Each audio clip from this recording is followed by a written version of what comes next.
I'm so glad you're joining me this week on Catch Some SoulShine.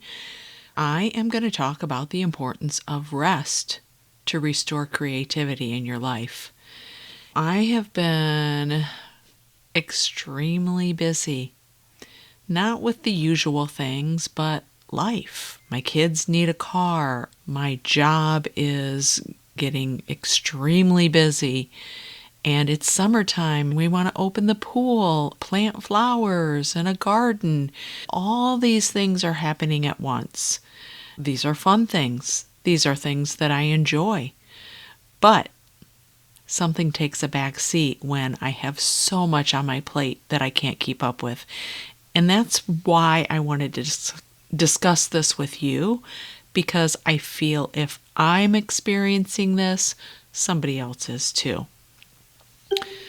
One of the things that happens when you do not prioritize self-care, including rest, is that emotions and especially grief can resurface when you least expect it. This summer would be my Bradley's birthday, and typically I experience more intense grief around this time. But recently, I've been burning the candle at both ends. It's something that happens to me frequently because it's part of who I am. And I really have to look within to change these habits. When I get overly tired and put too much on my to-do list, I feel overwhelmed. My grief resurfaces. I wanted to talk about the importance of self-care, slowing down, saying no, and not worrying about what other people expect of me, taking care of me. I know that if I'm experiencing this, you probably have as well. The busier we get, the less equipped we are to handle life's stressors. Grief, anxiety, depression can resurface in a big way. So what are some things that I've dived back into? One is, I know it sounds crazy, but making sourdough bread. I haven't made any for a while. I actually killed my starter. My start was from Oregon. I loved it. It made the most beautiful bread, and I don't know what happened, but somehow I killed it. So I decided I'm going to look up how to make my own starter. And I used some wheat flour and a daily process of mixing in new flour, stirring, letting it sit, waiting patiently. And it was like a 10-day process. Now I have my own sourdough start that I named her Stevie because I am a Stevie Nicks fan. So I made some bread and I forgot how therapeutic that was. What's really cool about making sourdough bread in relationship to rest and grief? There's no rushing it. You can't make the sourdough rise any faster. You have to nurture it, gently fold it, wait an hour in between stretching and folding, and enjoy the process. When I first started making sourdough, I tried to rush it, and guess what? The bread didn't turn out very well at all. I made mistakes, but now I realize the importance of gently molding the bread, waiting in between, doing it again, and then you get this beautiful loaf of bread. It's so similar to the process of self-care and grief. When you don't rest and you're busy, it does not help your emotional well-being, and I found that out.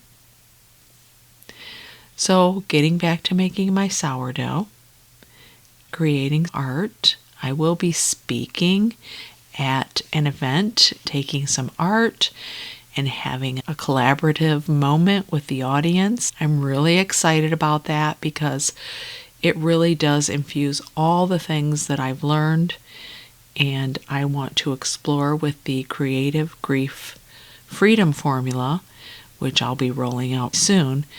I think it's important for me to participate in these things because I forget. I get caught up in doing and don't honor the rest.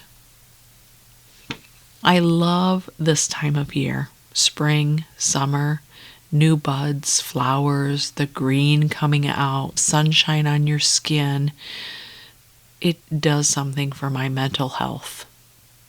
And I know that there are many people out here that love winter and skiing and getting out in those elements. I love the warmth of the sun, the green, flowers, hearing birds sing in the morning. Helps my endorphins, get those happy dolphins swimming in the brain. Whatever season you love, it's important you connect with that. I go for walks on trails, and that feeds my spirit. I don't have to listen to anything when I'm doing those walks. I just enjoy the solitude and the silence. Nature really has a way of healing, and it doesn't have to be spring, summer like I like. It can be getting out on the snow trails if that's what you are inclined to. Nature reminds us we're part of something bigger, something beyond what we conceive as the right here, right now.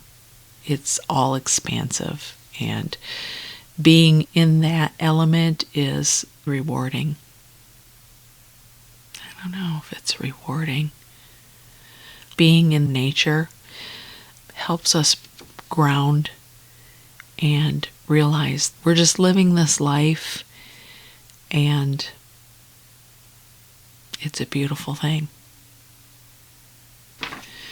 So when I get creative, I know I'm feeling better. It helps me release the dopamine, get the serotonin going. It can be, like I said, working in my granddaughter loves creating rock sculptures. Watching her do that is helpful for me. We love to have campfires. The other night we had a campfire and each of us said a sentence and built this beautiful story. And it was goofy, it was scary, it was fun. But when it became your turn, you were forced to use that creative mind and come up with something unique. And we got Brinley involved, and she was loving it. And it's just little creative things like that can create beautiful memories and a beautiful experience. Cooking, painting. I love to paint, and I haven't painted in a while. So it's something I need to make time for. I've gotten caught up in the political landscape, seen some of the horrific things that are happening, and I hear people loving what's happening, pulls at my heartstrings. Sometimes I have to step away, go inward, and rest intentionally. Get a good night's sleep, drink water, move the body, do creative outlets. My morning mantra expresses my need for creativity. It expresses my joyfulness, my authentic self, and I end it with the phrase, I am me, just like Brad said when somebody asked him, who are you and where'd you come from? And it was just a simple, I am me. We don't have to be anything extraordinary or over the top or making millions. We just have to be content and happy because life is about the journey, not the destination. So if you feel you need some more creativity, there's certain red flags that you can be aware of. Let's say you're not happy at your job, or you feel overwhelmed and stressed. You feel fatigued all the time. Some of the little things that used to give you joy no longer light you up.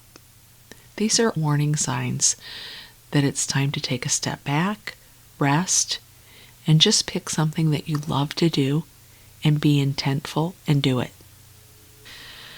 So one of the things that you can do to make sure you're nurturing your soul and spirit is carve out a specific time of every day to do what you need to do. I start my morning with journaling and reading my mantra that I made for myself. I like to take time to get out in nature. I bought some hanging flowers that need to be watered every day. So it forces me to get outside and enjoy them. If you like to cook, take a cooking class or try a new recipe. Sourdough is my new passion and it is the healthiest bread. Try some sourdough. You can make your own starter, and it's part of that patiently waiting process that makes it worth it in the end. I really want you to think about taking time for you, little rituals. If you need something to get started, I can send it to you. Leave me a comment or I'll put it in the show notes and you can download some examples of mantras, and they're really simple. It's hard not to get caught up in external things that may be bothering you, but it is your responsibility, just as it is my responsibility, to take care of me. So if I've said something that helped you today, I hope you leave me a comment, share the podcast with a friend. I'll see you next week.